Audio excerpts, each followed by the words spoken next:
Kung ikaw ay higit sa 60 taong gulang at iniisip na ang pagkakaroon ng kalamnan ay nangangahulugan ng paggastos ng malaking halaga sa pulbos na protina, mamahaling hiwa ng karne o espesyal na pagkain, may magandang balita ako para sa iyo. Ang ibabahagi ko ay makakatipid sa iyo ng daan-daang piso bawat taon at patuloy na makakatulong sa iyong makakuha ng mas maraming lakas kaysa sa mga mamahaling suplemento. Ako si Dr. Ramon Reyes at mahigit 30 taon na akong nakikipagtulungan sa mga nakatatanda. Pinag-aaralan kung paano direktang nakaapekto ang nutrisyon sa lakas, galaw at kalayaan pagkatapos ng 60. Lahat ng maririnig mo dito ay batay sa tunay na karanasan at sa mga talagang gumagana araw-araw. Ito ang katotohanan. Pagkatapos ng 50 taon, natural na nawawalan tayo ng humigit kumulang 1 hanggang 2% ng ating mass ng kalamnan bawat taon.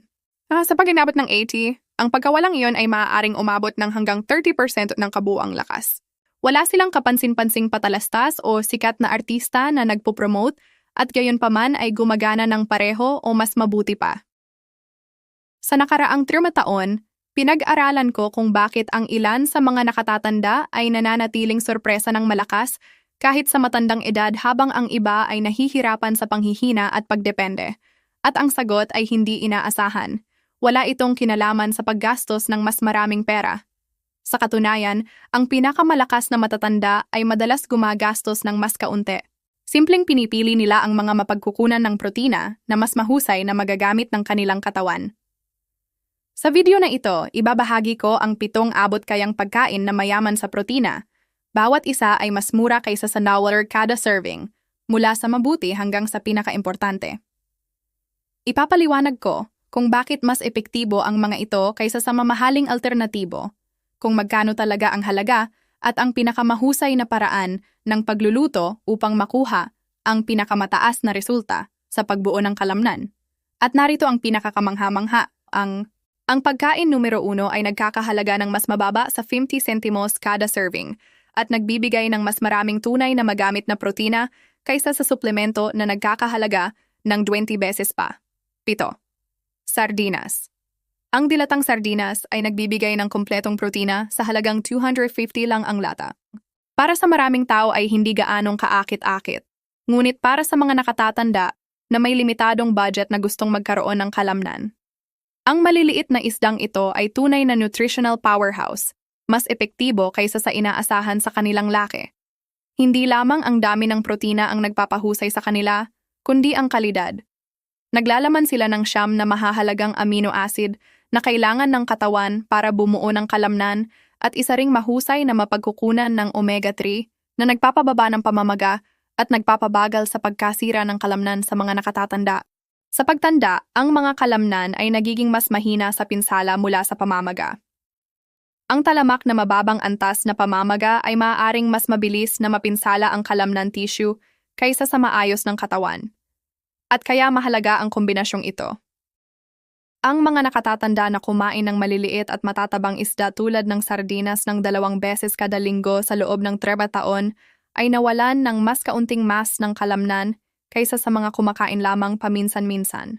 Isang pag-aaral na inilathala sa American Journal of Clinical Nutrition ay nagpakita na ang omega-3 ay nakakatulong na mapanatili ang kalamnan na karaniwang mawawala dahil sa proseso ng pamamaga. Ang mga regular na kumakain nito ay nagpanatili ng mas mabuting grip strength at bilis ng paglalakad, mga benepisyo na nagiging mas mahusay na pang-araw-araw na paggana. Bilang karagdagan, ang kanilang malambot at makakain na tinik ay nagbibigay ng calcium at sumusuporta sa kalusugan ng buto. Ang pagiging pare-pareho ang susi. Kahit isang lata bawat linggo ay nagbibigay ng mahalagang nutrisyon upang suportahan ang pagpapanatili at paglago ng kalamnan. 6. Cottage cheese. Ang cottage cheese ay nagbibigay ng 24g protina kada tasa at nagkakahalaga ng humigit kumulang 125 sa isang 16 onzas na lalagyan. Bagamat maaaring mukhang luma, ito ay isa sa pinakamahusay na mapagkukunan ng protina para sa mga nakatatanda na gustong magkaroon ng kalamnan sa abot kayang halaga. Ang komposisyon nito ay nagpapahusay dito.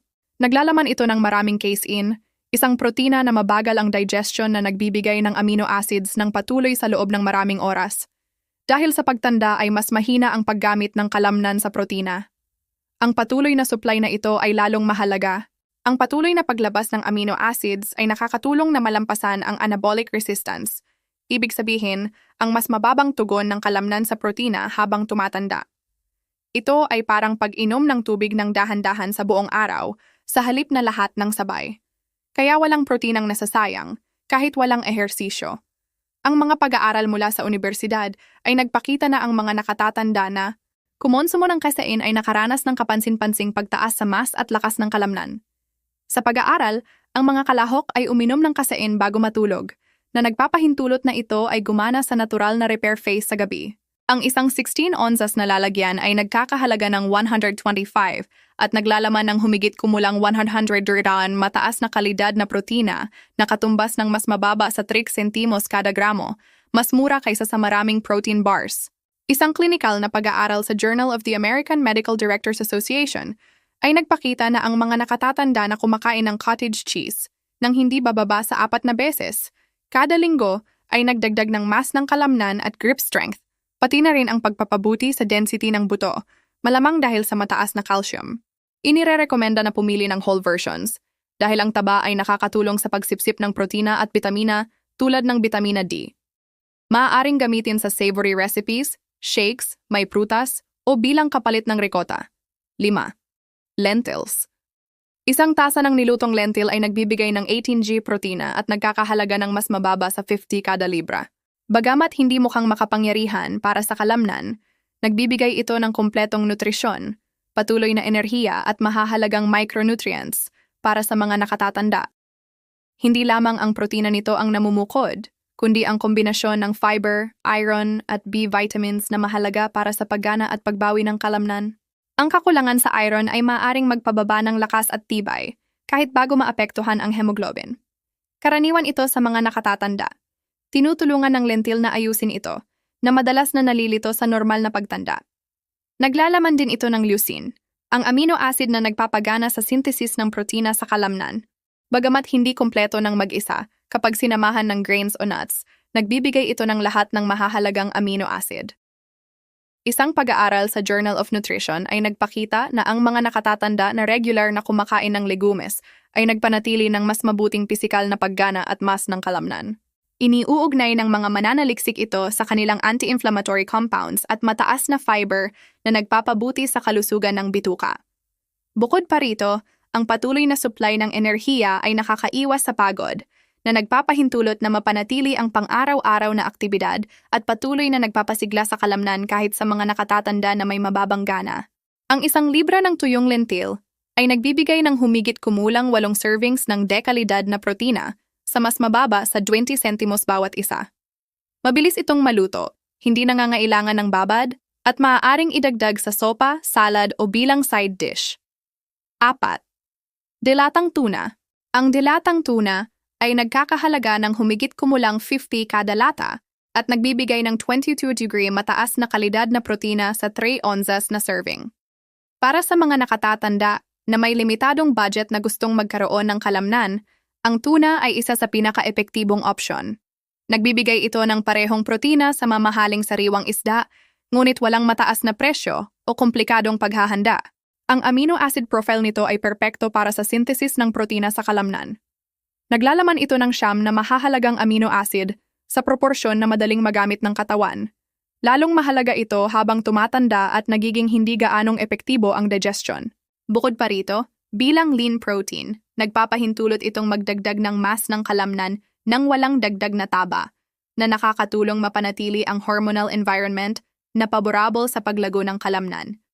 Ang mga pag-aaral mula sa unibersidad ay nagpakita na ang mga nakatatanda ay sumisipsip ng protina mula sa isda, tulad ng tuna, ng mahigit 90% na epektibo, kahit sa mga higit sa 70 taong gulang. Ibig sabihin halos bawat gramo na kinakain ay talagang ginagamit para mapanatili at buuin ang kalamnan. Sa mas mababa sa femina sentimos kada gramo ng protina. Lubos na nalalampasan ng tuna ang maraming mamahaling suplemento para sa nakatatanda. Ang pagpili ng tuna sa tubig ay nakakatulong kontrolin ang calories. Maaaring kainin ng direkta, idagdag sa salad, ihalo sa itlog para sa patties o pagsamahin sa gulay at whole grains para sa kompletong pagkain. Ang pag-alternate sa ibang dilatang isda ay nakakatulong mapanatili ang ligtas at balanse na pagkonsumo. 3. Itlog. Ang isang dosenang buong itlog ay nagkakahalaga ng humigit kumulang 450 at bawat itlog ay nagbibigay ng 6G kumpletong protina. Para sa mga nakatatanda na naghahanap ng kalamnan, ang mga itlog ay isa sa mga pinaka-underestimated at cost-effective na option. Nagbibigay ito ng pinakamataas na kalidad na protina, kasama ang mahahalagang nutrients na sumusuporta sa paggana at pagbawi ng kalamnan. Ang protina ng itlog ay namumukod hindi lamang sa dami kundi sa biological value, isa sa pinakamataas sa lahat ng natural na pagkain. Ibig sabihin, halos lahat ng protinang kinakain ay magagamit ng katawan, mahalaga kapag bumababa ang absorption sa pagtanda. Bukod pa rito, marami ang hindi alam na ang kalahati ng protina at mahahalagang nutrients tulad ng leucine, vitamina D at choline ay nasa yolk. Isang pag-aaral mula sa unibersidad ay nagpakita na ang pagkain ng buong itlog pagkatapos ng ehersisyo ay nagbigay ng 40% na mas mataas na muscle growth response kaysa sa puti lamang. Ang nutrients sa yolk ay nagpapahusay sa paggamit ng protina sa puti na lumilikha ng synergy na hindi matutularan ng suplemento. Ang mga itlog ay natural na mapagkukunan ng vitamina D na direktang nauugnay sa muscle performance. Ang mga nakatatanda na may sapat na vitamina D ay nagpapakita ng mas malakas na lakas at mas mabuting balanse. Maraming gamit, madaling ihanda at lubhang mura sa mas mababa sa 4 sentimos kada gramo ng protina. Bukod pa rito, ang regular na pagkonsumo ng itlog ay nakakatulong mapanatili ang neuromuscular coordination, susi upang maiwasan ang pagkahulog at mapanatili ang functional strength sa pang-araw-araw na buhay. 2. Greek yogurt.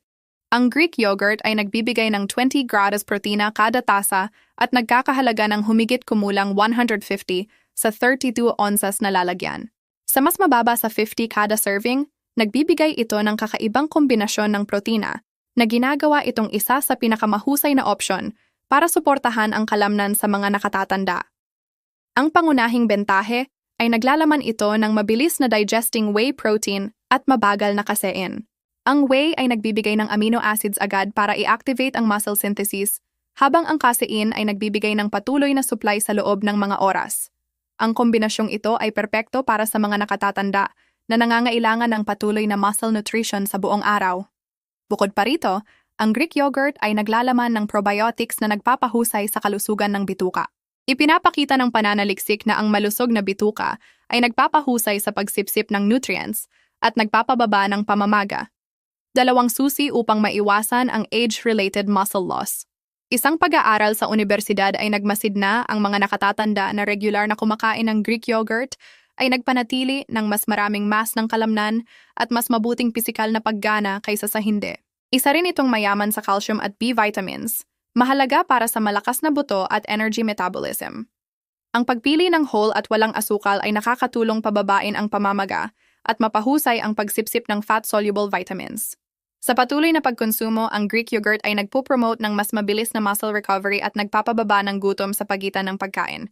1. Dried beans. Ang bawat tasa ng nilutong dried beans ay nagbibigay ng humigit kumulang 15G protina at ang 1 libra ay nagkakahalaga ng halos 50. Sa kabila ng simpleng anyo, ang dried beans ay ang pinakamurang pagkain para bumuo at mapanatili ang kalamnan sa mga nakatatanda.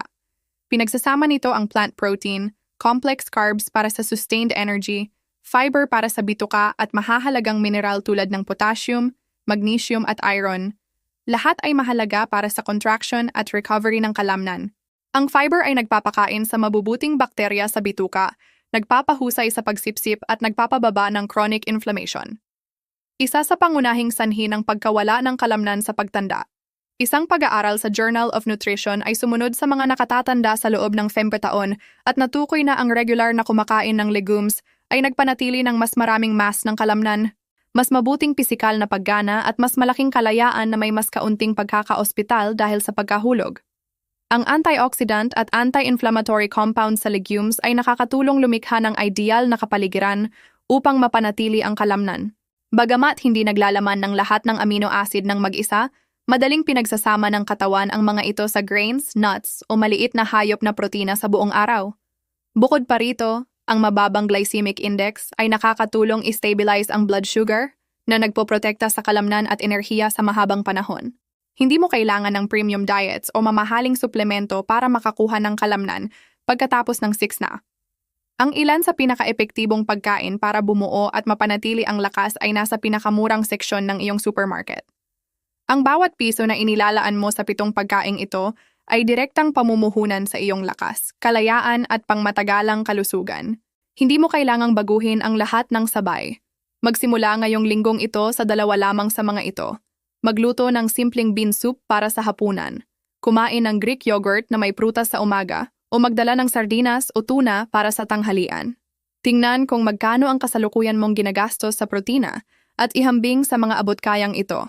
Posibleng matuklasan mo na makakakuha ka ng mas magandang resulta sa mas kaunting gastos. Ang susi ay hindi ang pagiging perpekto, kundi ang pagiging pare-pareho. Punuin ang iyong kusina ng dilatang tuna at sardinas.